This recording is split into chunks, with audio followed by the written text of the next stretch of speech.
ගං වතුර නිසා ඔයාට හදිස්සියෙම ගෙදර අතෑරලා ආරක්ෂිත තැනකට යන්න වුණොත් මේ වගේ වෙලාවට ඉක්මනින් අරගෙන යන්න පුළුවන් විදිහේ ආපදා මල්ලක් ලෑස්ති කරලා තියාගන්න එක ගොඩක් වැදගත්. මේ ආපදා මල්ලේ තියෙන්න ඕනි අත්‍යවශ්‍ය දේවල් මොනවද? උණු කර නිවාගත් වතුර හෝ බෝතල් කළ වතුර බෝතල් කිහිපයක්. බිස්කට් වගේ කල් තියාගෙන කන්න පුළුවන් කෑම වර්ග කිහිපයක්.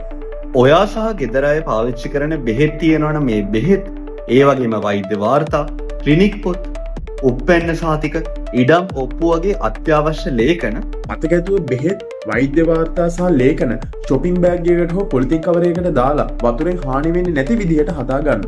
ටෝච් එකක්, ඉටිපන්දම් ගිනි පෙට්ටි, ෆෝන් චාර්ජර්ස්, කාන්තාවන්ගේ සනීපාරක්ෂක තුවා, පොලිතින් බෑග් කීපයක්, ඉටි රෙද්දක්. සබන් කෑල්ලක්, ප්ලාස්ටර්, කතුරු වගේ ගෙදර තියෙන ප්‍රථමාධාර බෙහෙත්. එක්කෙනෙකුට එක් අමතර ඇඳුමක්, පොඩි බබාලා ඉන්නවනම් එයාලගේ අත්‍යවශ්‍ය ද්‍රව්‍ය වෙන බෝතල්, ඩයපර්ස් වගේ දේවල්. මේ දේවල් දාලා ආපදා මල්ලක් ලෑස්ති කරගෙන ඉන්න එක හදිසි අවස්ථාවකදී ඔයාට ගොඩක් උදව් වේවි. මේ පණිවිඩය හැමෝටම ෂෙයා කරලා ශ්‍රී ලාංකිකයෝ හැමෝම මේ ආපදාවෙන් බේරගන්න අපි දායක වෙමු.